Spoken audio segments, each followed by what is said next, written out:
శ్రీగురు గణేశ మేధా దక్షిణామూర్తి సహిత శ్రీ బాలాత్రిపురసుందరై నమః. శ్రావణ మాసంలో మహాలక్ష్మి యొక్క అనుగ్రహాన్ని మనకు పొందడానికి గాను ఉపయోగపడేటువంటి వ్రతం వరలక్ష్మి వ్రతం. ఇందులో ఇచ్చేటువంటి వాయిన విశేషాలను చూడండి. ముందుగా ఎవరికైనా సరే కాళ్ళకు రాయవలసింది పసుపు. సువాసిని మొట్టమొదటి ఇంటికి రాగానే మనం చేయవలసినటువంటి మొట్టమొదటి క్రియ ఏమిటయ్యా అంటే కాళ్ళు చక్కగా ఎడం చేత్తో పుచ్చుకొని కుడి చేత్తోటి పసుపు రాయడం.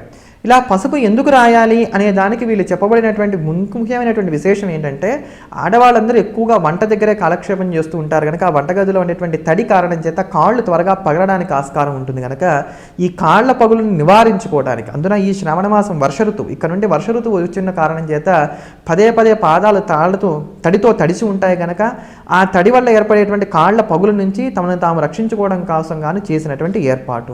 అప్పుడు ఎవరి కాళ్ళకు వాళ్ళు రాసుకోవచ్చు కదండి అని అంటే అది స్వార్థం అవుతుంది. నాతో పాటు 10గురు బాగుండాలనుకోవటం లోకక్షేమం అవుతుంది కనుక అందరిలో ఉండేటువంటి ఆ మహాలక్ష్మిని ఆరాధన చేయడం కోసం అందరి యొక్క ఆరోగ్యాలు బాగుండాలనేటువంటి ఒక శుభాకాంక్ష చేత ముందుగా ముత్తైదులకి కాళ్ళకి పసుపు రాయడం జరుగుతుంది. దీని తర్వాత చేసేటువంటి క్రియ కళ్ళకి కాటుక పెట్టడం.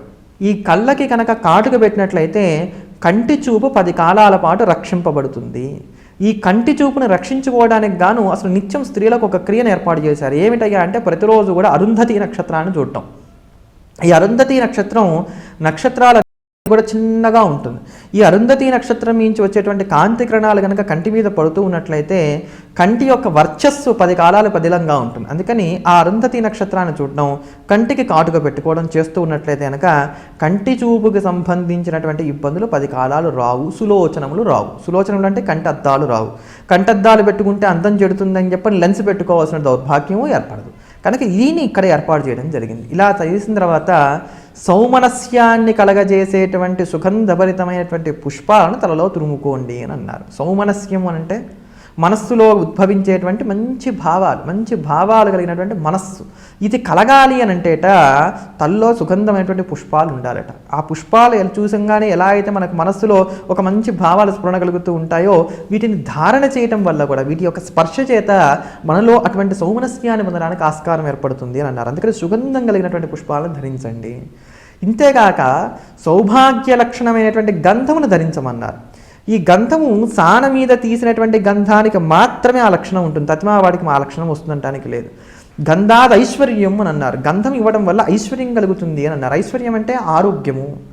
మనకి మనస్సులో కలిగేటువంటి అలసట ఏదైతే ఉందో లేక శరీరానికి కలిగేటువంటి అలసట ఏదైతే ఉందో ఈ అలసటని తీసివేయడంలో గంధం అత్యంత ప్రాముఖ్యమైనటువంటి పాత్రను పోషిస్తుంది అని చెప్పని ఆయుర్వేదం మనకు తెలియజేస్తుంది. అందుకనే స్త్రీలకు సాధారణంగానే పొద్దునుండి సాయంత్రం వరకు కూడా ఎప్పుడు ఒక పని తర్వాత ఒక పని ఏదో ఒక పని ఉంటూనే ఉంటుంది కనుక అలిసిపోకుండా పని చేసుకోవడానికి వీలుగా ఈ గంధంతో అలంకారం చేసుకోవడం అనే దాన్ని ఒకదాన్ని ఏర్పాటు చేశారు. అలానే పక్కవారు మన ఇంటికి వచ్చినప్పుడు అక్కడ నుండి ఇక్కడ దాకా వచ్చినటువంటి మార్గాయాసం వల్ల శరీరం పొందినటువంటి అలసటను పోగొట్టుకోవడానికి కూడా ఈ గంధం అనేది ఒక అలంకారంగా ఉపయోగపడుతుంది, చక్కగా ఒక ఔషధంగా ఉపయోగపడుతుంది అని చెప్పని చెప్పారు.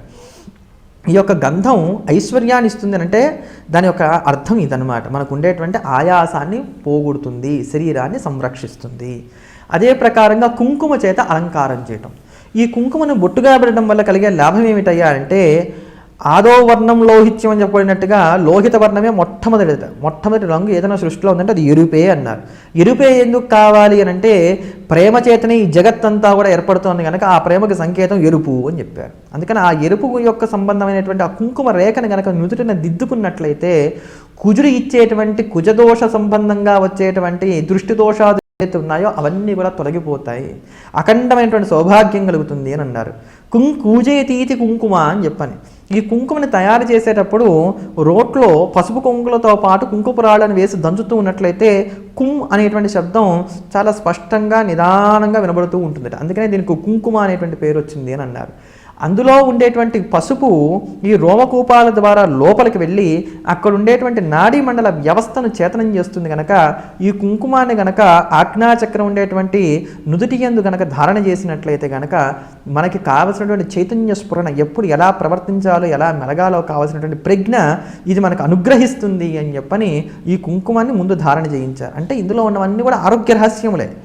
దాని తర్వాత తాంబూలంలో ఇచ్చేటువంటివి తమలపాకులు, పళ్ళు, వక్కలు.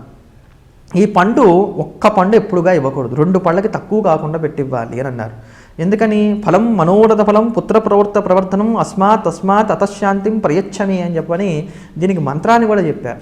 ఈ పళ్ళనిట తాంబూలంతో సహా ఎవరైతే పుచ్చుకుంటారో పుచ్చుకున్నటువంటి వారికి, ఇచ్చినటువంటి వారికి ఇద్దరికి మనసులో ఉన్నటువంటి కోరికలను తీరుస్తుంది. ఇది ఎలా అంటే తాంబూలం సౌభాగ్య లక్షణం అని చెప్పారు. పెళ్లి కానటువంటి బ్రహ్మచారికి కానీ, భర్త గతించినటువంటి వారికి కానీ, భార్య గతించినటువంటి వారికి కానీ, వానప్రస్థంలో ఉన్నటువంటి వారికి కానీ, సన్యాసికి కానీ తాంబూలం వేసుకునేటువంటి అధికారము లేదు. కేవలం గృహస్థువులకి మాత్రమే తాంబూల చర్వణం చేయడానికి అధికారం ఉంది. కనుక మేము సౌభాగ్యవతులం, మీ ఇలానే ఈ సౌభాగ్యంతోనే 10 కాలాలు చిరంగా ఉండాలి అనేటువంటి ఆలోచన చేత ఇచ్చేటువంటిది తాంబూలము.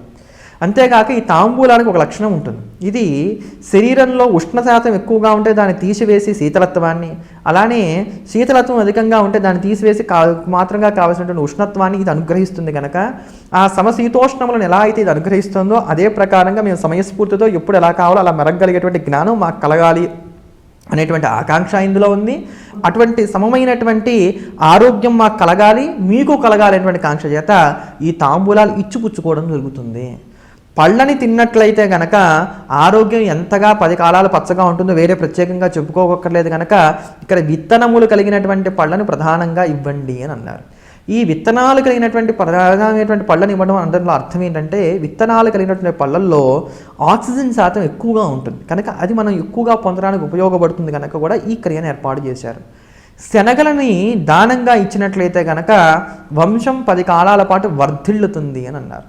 ఈ శనగలను ఇవ్వడం వల్ల వంశం 10 కాలాల పాటు వర్ధిల్లడానికి, తాంబూలం ఇవ్వడం వల్ల ఆరోగ్యం పదిలంగా రక్షింపబడడానికి గ్రహములు ప్రధానమైనటువంటి కారణాలు.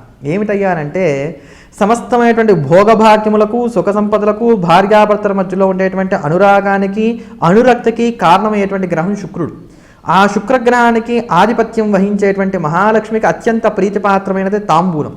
అంతేగాక ఈ శుక్రుడు ప్రకాశించాలి అంటే సూర్యుడి యొక్క కాంతి ఉంటేనే ప్రకాశిస్తాడు. ఆ సూర్యుడు ప్రధానంగా ఇందులో ఉండేటువంటి తమలపాకులకి ఆధిపత్యం వహించేటువంటి వాడు, అందులో ఉండేటువంటి వక్కకు పళ్ళకు ఆధిపత్యం వహించేటువంటి వాడు శుక్రుడు. కనుక రవిగ్రహం యొక్క, శుక్రగ్రహం యొక్క అనుగ్రహం ఉంటే ఆత్మస్ఫురణ చక్కగా బాగుంటుంది.